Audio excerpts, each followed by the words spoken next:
You know, I've been talking about earned media value for quite some time on this podcast. My friends at Eisenberg have just raised the bar on earned media benchmarks with their social index. Social index now gives you globally earned media values across a growing list of 6 geographies for all your KPIs across the top 7 social platforms: Facebook, Instagram, LinkedIn, Snapchat, TikTok, Twitter, and YouTube.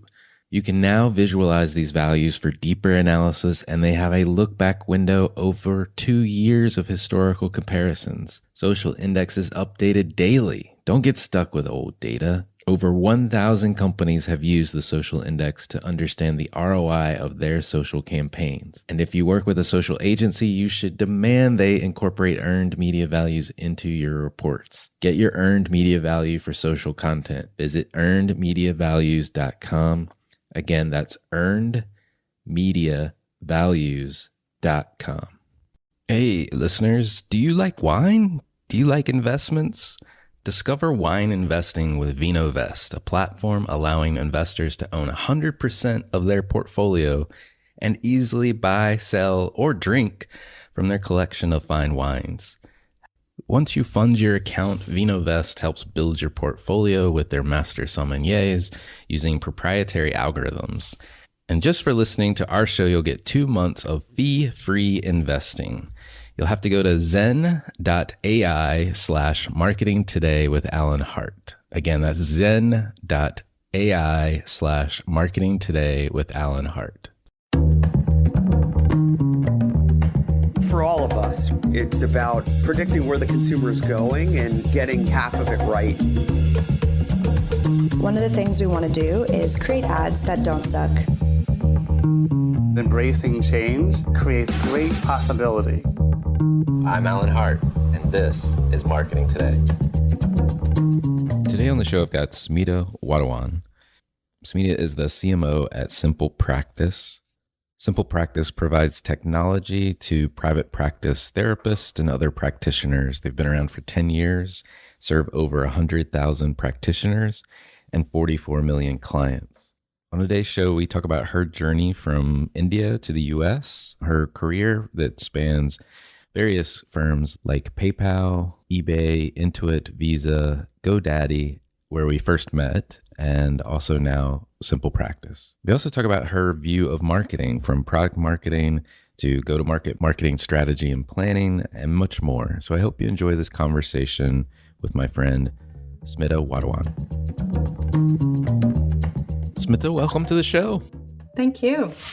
We always kind of like to get a little personal story at the beginning here. And I'd love to start with hearing about what life was like growing up in India. Funny you would ask that. I would probably say that I feel incredibly fortunate to spend my early formative years in India. It really helped shape who I am today. The biggest thing that I learned growing up in India was it just cultivated in me a sense of achievement orientation, which is, as we all know, is very important. It also gave me the drive to succeed, even when the odds are stacked against you, and just the tenacity to push through despite setbacks. The other piece that was very interesting, and it's a person who played a big role as my role model, was actually my mother. A lot of my feminist thinking actually comes from her. She really taught me how to stand up for myself and then advocate for what I believe to be right. And I saw her do it multiple times because we grew up in a patriarchal household. She really stood up for us and just kept pursuing opportunities to give us the best education, career growth, and success. And I owe a lot of my success thanks to her. I think having a strong mother influence, I can vouch for that. My mom is probably one of the biggest influences in my life. It can really shape who you are, like you said, and give you those values that you hold on to for the rest of your life. I think we met originally when you were at GoDaddy, but we've never really talked about your career journey, like where you got your start, and you're now the CMO at Simple Practice. So give me a little color. Where'd your journey start, and what were some stops along the way? I did start my career in India in GE Consumer Finance Division. It was right after business school. And what was really interesting with General Electric was the way they did marketing. It was truly very data driven, and it gave me a very good appreciation about the data and the business side of marketing. They had extremely sophisticated database propensity models that shaped how marketing programs were driven. It was fascinating to learn marketing in a very data driven fashion. And that kind of really helped me build a very strong foundation in marketing as a function. Then we moved to the US, and I continued to hone my marketing skills at PayPal, Intuit, and Visa. But then the last 4 years, where I was working at GoDaddy, really shaped and prepared me for this current role. I felt at GoDaddy, I probably had some of the best mentors and coaches. They opened various doors for me, and literally, I had the best projects, which helped me ultimately prepare for this position. A very special mentor to me at GoDaddy was the ex-chief operating officer. His name is Andrew Loaki. He was extremely data-driven, but he was one of those people who taught me how to balance the art and the science of marketing and how to think about marketing as intersection between the data and the creative storytelling. As I was thinking about what's next in my career, what was very important for me was to find an opportunity which aligned with my passion and my values. And Simple Practice really stood out from that perspective. The company, as you might know, is in the behavioral health space. It has a very compelling mission, which is around serving the behavioral health professionals who have made it their calling to serve others. So while there are parallels with GoDaddy from an SMB perspective and using the marketing playbook that I'm really familiar with, I think what appeals to me about Simple Practice is the relentless customer focus and how great and strong the mission of the organization is. The other piece that attracted me to Simple Practice was the strength of the product. It is so exciting to see our customers love our product, which shows up in our strong retention and referral rates. And it's been 5 months, and I continue to be amazed at the passion and the drive with which our team continues to work in the business. That's awesome. I have a couple follow-ups. So you start off your career at GE, consumer finance in India, and you make the trek to the US. What was the spark, if you will, to bring you to the US? Big change for us in deciding to come to a new country. It essentially happened because my husband got a great opportunity to work and lead the consumer lending business for the company that he was working with in India. So that position opened up here, and they really wanted him to explore. It was a great opportunity, and we were young, so we were like, why not? Let's give it a try. And we knew the country because we had visited the US as tourists before and really loved the drive, the professionalism, everything that makes this country so successful. And once we moved here, I started working at PayPal, and then my respect and appreciation of that drive, the work ethic increased even more. Incidentally, at PayPal, I started my career in the small business space, these micro businesses who sell on eBay. And I was extremely impressed by the entrepreneurial spirit, the passion with which they serve the community. And I became a fan of small business forever. And ever since then, I think pretty much every role I've had, there has been some component around small business marketing. And then my husband became an entrepreneur. So of course, now serving the small business community is a very personal story for me.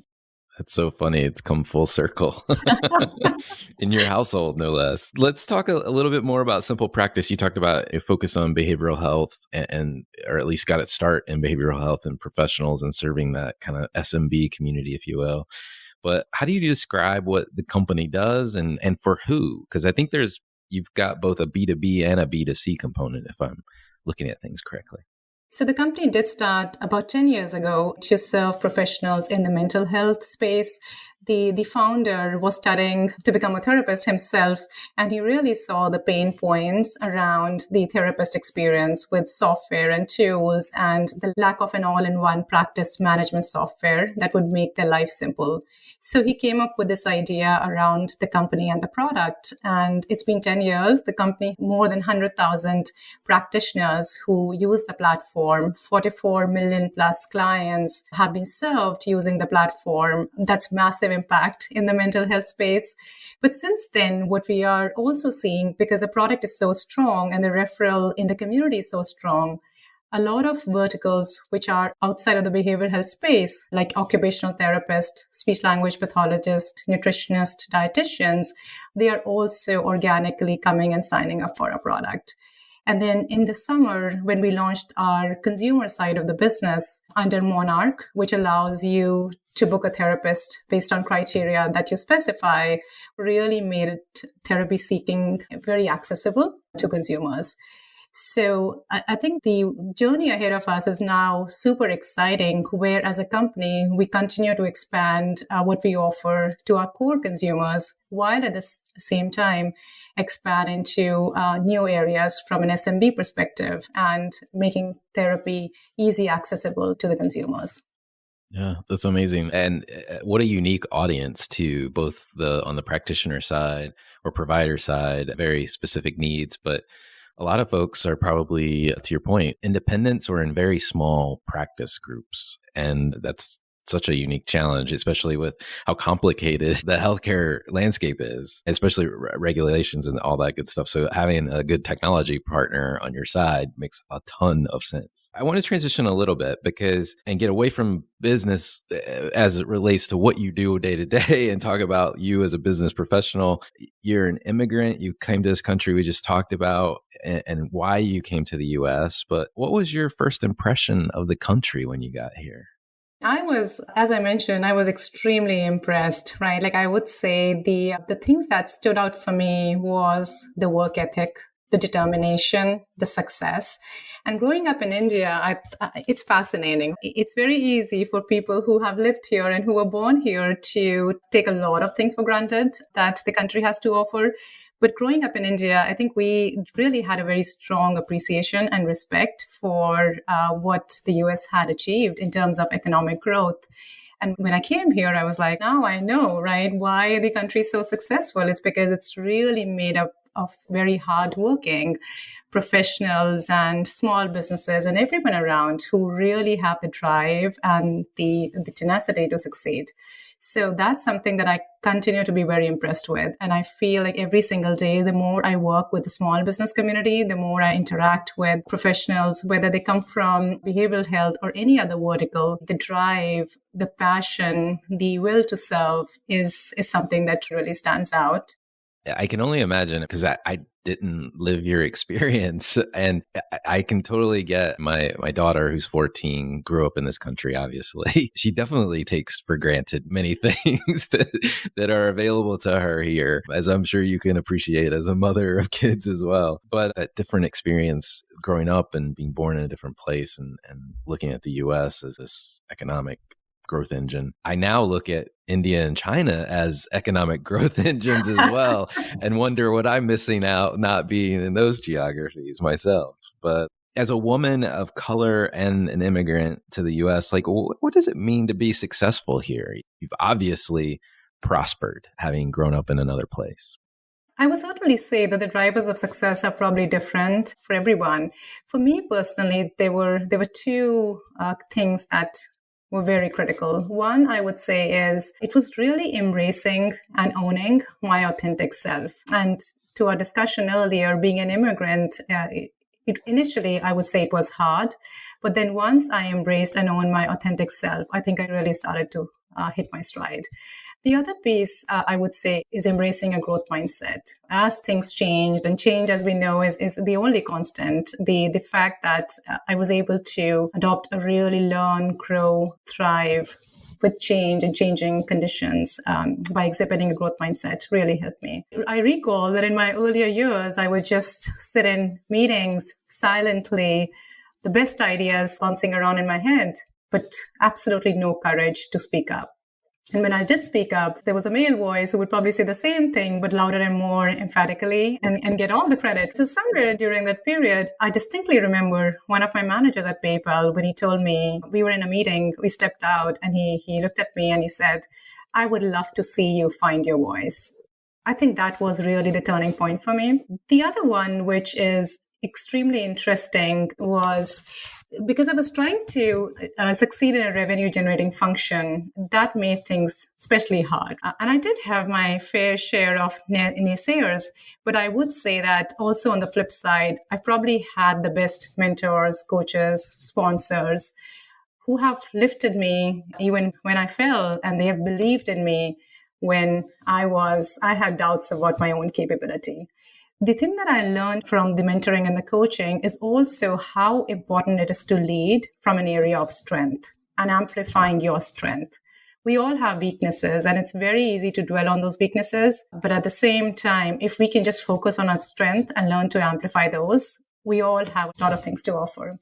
The other one around growth mindset, which is an interesting story, happened to me at GoDaddy. So when I was at GoDaddy, I was working on the brand side, and I absolutely loved doing what I was doing. And Andrew asked me to lead the website business. It was a critical area for the organization. So yes, a huge honor to be asked to lead that. But at the same time, I was like, the website business will entail a lot of performance marketing, and that's something I've never done before.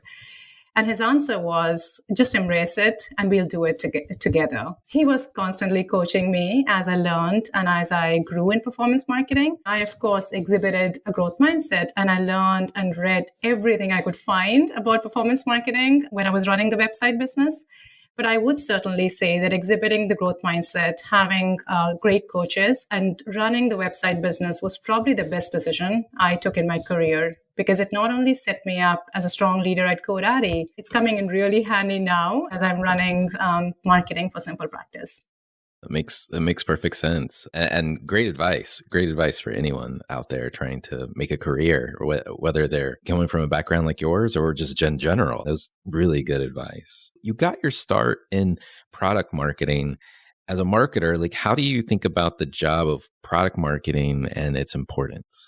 I am absolutely biased towards product marketing. I definitely learned tons starting in product marketing at PayPal. I firmly believe that product marketing is a foundation for strong marketing. If you get your product marketing right, means that you target the jobs to be done, their pain points. And that allows you to work very closely with the product team to build what your target market will find attractive and useful. So you get the product built, absolutely. And then when it comes to working with the marketing team on a successful go-to-market, you already know the target, their pain points, and messaging then becomes extremely easy as well.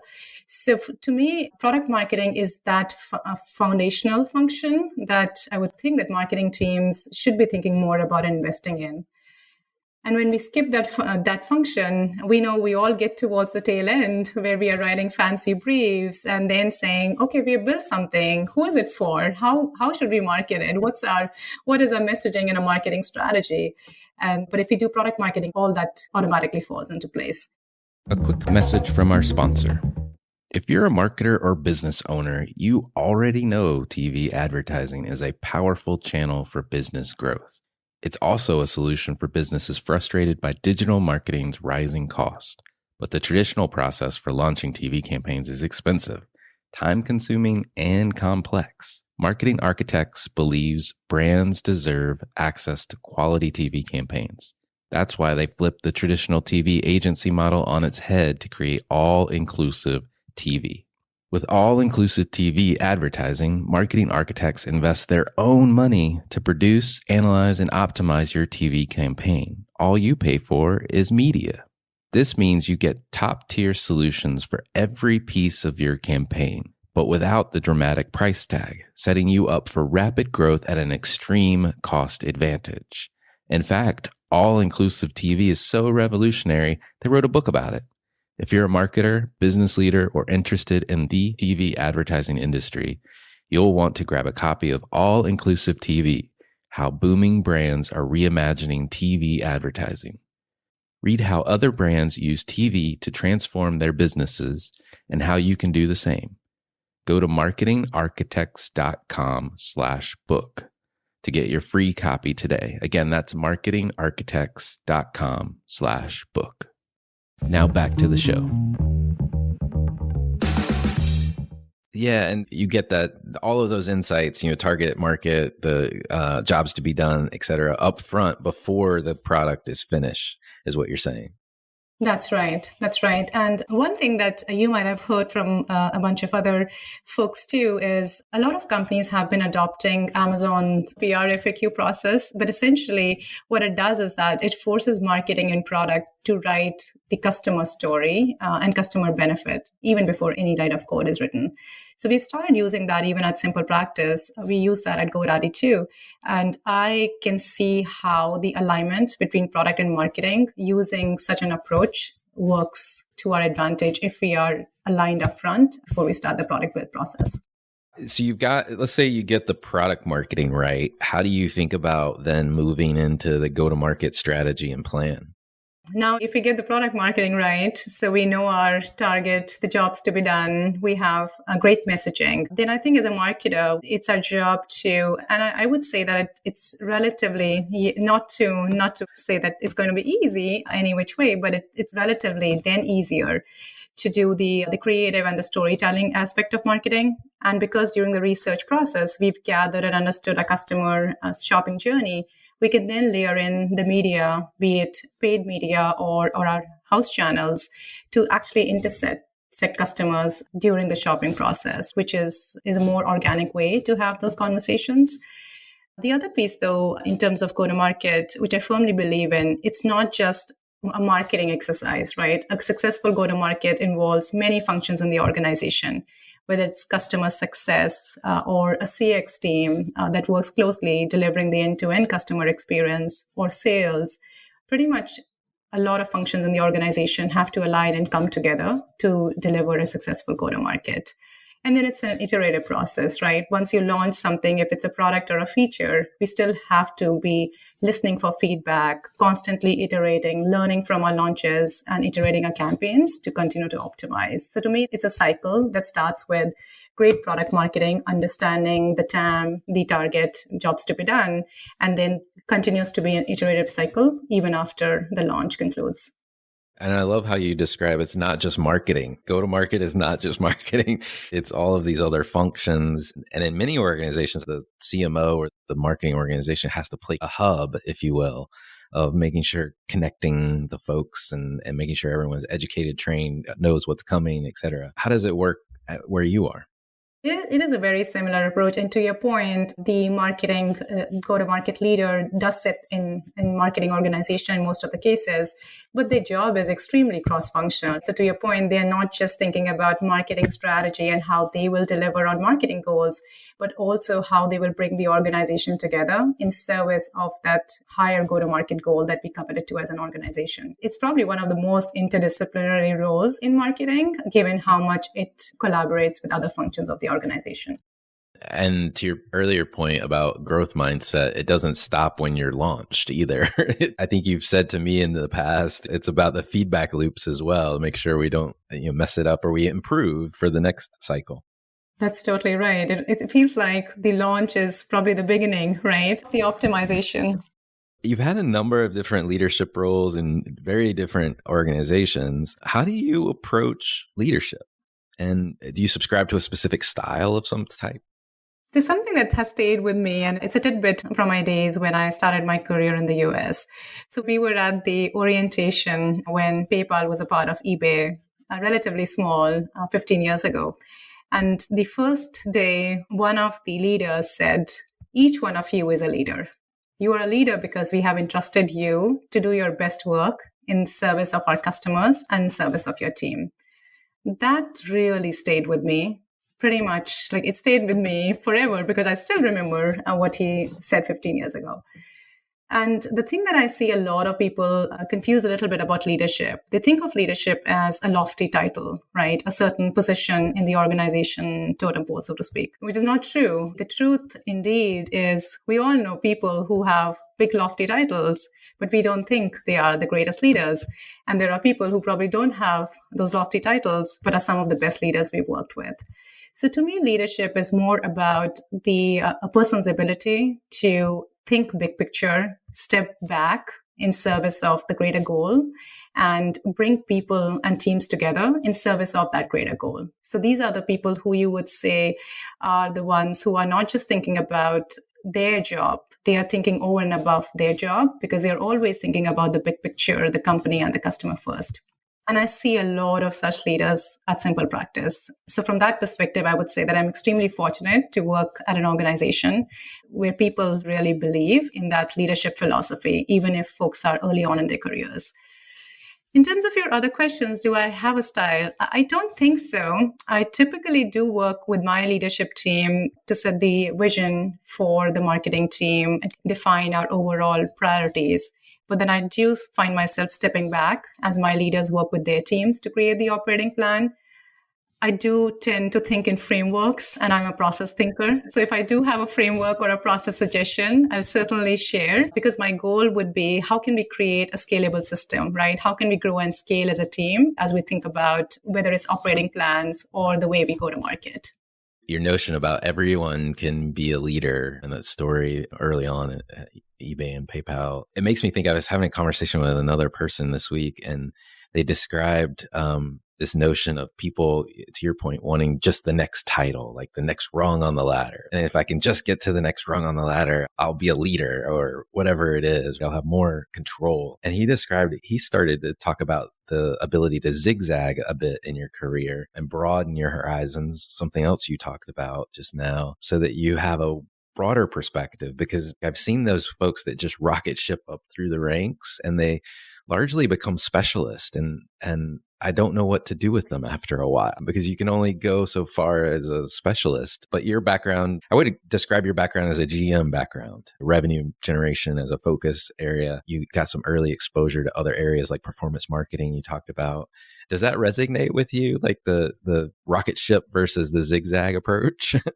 Absolutely. I was definitely, when I was younger, I was definitely one of those people who wanted to climb the corporate ladder as fast as I could. But you're absolutely right that in that process, we end up circumventing learning. We end up not enjoying the journey. And we do end up becoming specialists because we are so focused on what is being asked of us versus stepping back and looking at the big picture and thinking about how are we contributing towards the greater good of the company or our customer. Totally agree. This has been fun talking about leadership and business and all kinds of stuff. Let's talk a little bit more about you. I love asking this question of folks that come on the show. Has there been an experience of your past that defines and makes up who you are today? Such a great question, right? Our past does play a very important role in shaping who we are. And I would certainly say that for me, as we touched on, growing up in India was a huge part of what ended up shaping who I am today. India, as you can probably imagine, more so during that time when I was growing up, was a very resource constrained, very competitive environment. So it was about being creative and at the same time exhibiting a lot of grit to succeed. And those were valuable lessons which came in really handy as I navigated between various roles and jobs, right? We all know resources are always limited. There are always constraints, and we have to show the grit and determination. So I think some of those early lessons were really helpful to me. They gave me the right tenacity to continue to pursue various roles and various challenges at work. The other one is actually pretty interesting, and one would think it's actually the opposite of what most people think drives success. For me, it was actually failing early on. There was a role, which I distinctly remember even now, many years ago, there was a role where literally every day I questioned, what am I doing in this job? The imposter syndrome I felt, the self-doubt, they were just so high. I just did not feel qualified for the job. What had really happened was because I grew in the data, the digital side of marketing, product marketing, and I jumped into a very advertising, creative, and a storytelling role. I felt like even though I would read up, I would try to learn, it just would not work out for me. And the environment, of course, wasn't that conducive in terms of the learning and growth while trying to do the job. I ended up leaving because I felt, when I'm not an A player, do I really want to be here? What I took away from that experience, though, was something really powerful, which was how important it is for us to choose the right environment. Because success is not just us. Success is also about the environment that makes it conducive for us to win, or conducive, or exactly the opposite when we end up not doing as well. And as I have grown as a leader, I think that lesson stayed in my head, because what I now try and do as a leader is to make sure that I am creating an environment where my team can learn, where my team has access to resources, coaching, and opportunities, so they feel that they have everything that they need to be successful in their jobs. I love that. And choosing your own environment. It's great advice. Is there any other advice you'd give to your younger self if you're starting this journey all over again? It's literally what you said. It's about focusing, not focusing on what's next title, or what's the next goal, not chasing that next title, and not trying to always climb the proverbial corporate ladder. So I would certainly say that to my younger self, that as I look back, I think about, I was pretty impatient too, always in a hurry, wanting to get to the next stage in my career. And I would probably tell my younger self, enjoy the journey, be curious, learn. The destination is going to be great, but the journey is equally important, and make it fun. And probably I will tell my younger self that everything eventually falls into place. So there isn't that anxiety that needs to be accompanied, or that needs to accompany the process. That's a good point. And I think I would add on to your point about not chasing those titles is maybe think about chasing impact versus titles, right? To your point, you've made a couple of times, which is like reflecting on your contribution to the organization and how you can connect yourself to that. I think that's more important than titles, especially early in your career. Absolutely agree. But is there a topic you think marketers should be learning more about, or you're trying to learn more about yourself? Yeah, I think one of the things that I think a lot about, and I try and do a lot myself too, is learning, right? Like just the discipline of learning as a marketer, because marketing has changed so much in the past few years that we've all seen the digital evolution and the digitization. So I would certainly say that we all know that marketing will not look the same a few years from now. So as marketers, it's the discipline of just learning, be open to learning, be curious. And that's something I personally implement myself too. Every Sunday afternoon, I would probably just sit with a good marketing book or listen to podcast. Great way to consume information now, podcast or bite-sized courses.